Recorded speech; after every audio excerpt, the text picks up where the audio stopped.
Hola a todos. Hoy vamos a sumergirnos en una fascinante historia que raramente se cuenta las mujeres pioneras que abrieron camino en la masonería. Más allá de la conocida María de Raísmes, la historia de la masonería ha sido durante siglos contada casi exclusivamente desde una perspectiva masculina. Salones llenos de hombres, símbolos antiguos, rituales envueltos en misterio. Y sin embargo, entre las columnas del templo también han resonado los pasos decididos de mujeres que desafiaron su tiempo y el orden establecido. Hoy vamos a conocer algunas de esas pioneras, mujeres que con valor, inteligencia y una voluntad férrea abrieron puertas que les fueron cerradas durante siglos. Comencemos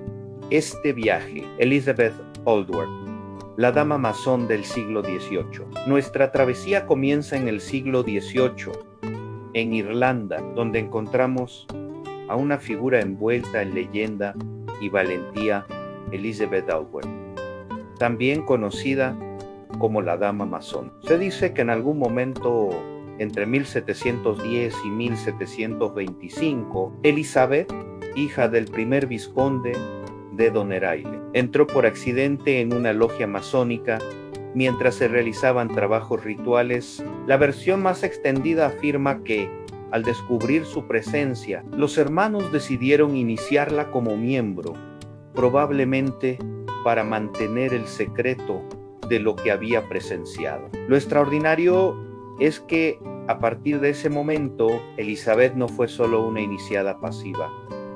Participó activamente en reuniones y fue reconocida públicamente como miembro. De hecho, en la Catedral de Saint-Fin-Barré, en Cork, aún se conserva una lápida que la menciona como una masona. En un tiempo en que las mujeres apenas tenían acceso a la educación o al pensamiento filosófico, Elizabeth Aldworth rompió ese velo y dejó una huella imborrable en la historia de la masonería femenina. Su ejemplo silencioso fue, durante décadas, una excepción solitaria, hasta que llegaron otras mujeres dispuestas a encender antorchas en la oscuridad. Annie Besant y la expansión de Le Droit Humain.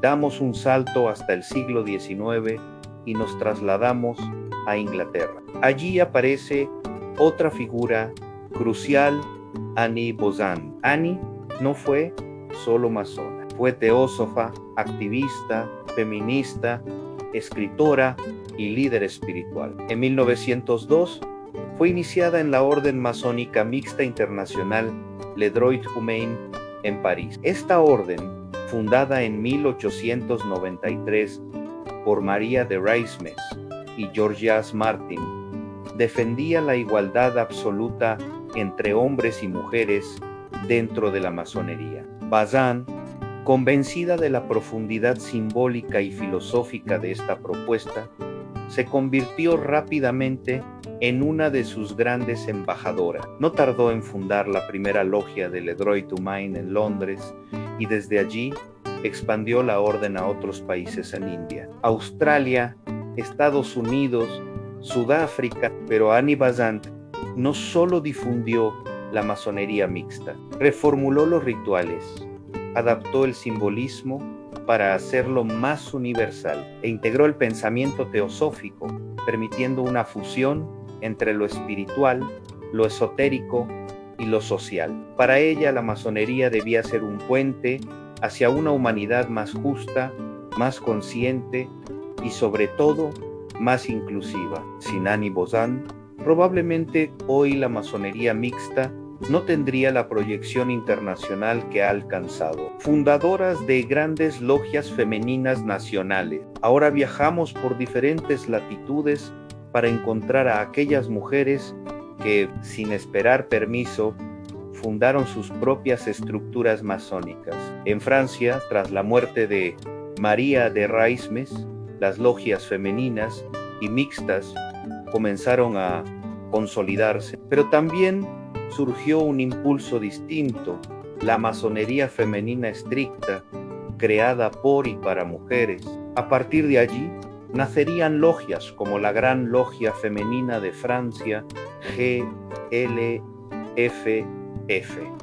que hoy cuenta con miles de miembros y sigue en crecimiento. En España, por ejemplo, mujeres masonas como Aurora Bertrana en el siglo XX comenzaron a organizar logias femeninas incluso durante el exilio republicano. Ya en la etapa contemporánea, logias como CIMAT y Clara Campoamor en Madrid y otras ciudades son ejemplo del crecimiento de esta corriente. Y no podemos dejar de mencionar a la Gran Logia Femenina de Chile, pionera en Latinoamérica, o la Gran Logia Femenina de Argentina, que han sido baluartes en un continente, donde la masonería tradicional se mostraba reacia a incluir mujeres. Estas mujeres no solo fundaron templos físicos, erigieron espacios simbólicos de libertad, igualdad y sororidad, donde la luz de la sabiduría masónica se expandió con voz femenina. Luchadoras por los derechos civiles que fueron masonas, mucho antes de que el feminismo fuera una palabra común. Muchas masonas fueron militantes por los derechos civiles, sociales y políticos. No es casual a la masonería, al menos en sus vertientes más progresistas, ha sido siempre un laboratorio de ideas transformadoras. Tomemos como ejemplo a Georgina Weldon, masona británica y defensora del derecho de las mujeres a gestionar sus bienes y herencias, o a Clara Kempoamer.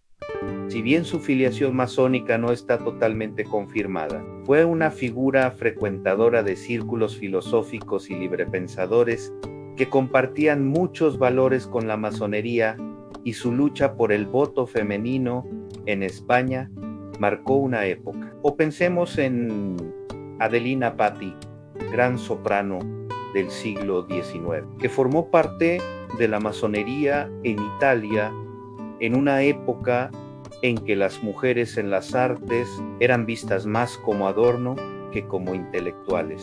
En América Latina, muchas mujeres vinculadas a movimientos de liberación nacional, educativas o sociales, encontraron en la masonería un espacio de formación, apoyo mutuo y acción colectiva. Estas pioneras no veían la masonería solo como un ritual, sino como una plataforma filosófica para cambiar el mundo, una herramienta para pensar libremente y luego actuar. El legado vivo en la masonería contemporánea. Hoy, las herederas de estas pioneras caminan por logias de todo el mundo. Algunas visten mandiles azules en obediencias mixtas como Le Droit Humain. Otras, con mandiles violetas, trabajan en logias exclusivamente femeninas. Algunas lo hacen bajo ritos tradicionales como el escocés antiguo y aceptado. Otras en ritos más modernos y simbólicos. Su legado se manifiesta en la diversidad ritual, la apertura a nuevos pensamientos, la lucha por la equidad de género y la formación de una nueva cultura iniciática donde la voz femenina tiene un lugar de honor. El camino no ha sido fácil. Aún existen logias, incluso grandes obediencias, que se resisten a la integración plena de las mujeres. Pero esa es precisamente la razón por la cual la historia de estas pioneras debe contarse, compartirse y celebrarse. En conclusión, la masonería femenina, a menos y mixta, no es una anomalía, es una realidad que ha crecido gracias al esfuerzo de mujeres como Elizabeth Allworth, Annie Bozan, las fundadoras de logias nacionales, las activistas sociales y tantas otras, cuyos nombres aún debemos rescatar del olvido. Gracias a ellas, hoy la luz masónica brilla con más intensidad y diversidad que nunca. Así que la próxima vez que pienses en masonería, no imagines solo hombres con compases y mandiles. Piensa también en esas mujeres que, contra todo pronóstico, se atrevieron a tocar la puerta del templo y encontraron la fuerza para abrirla.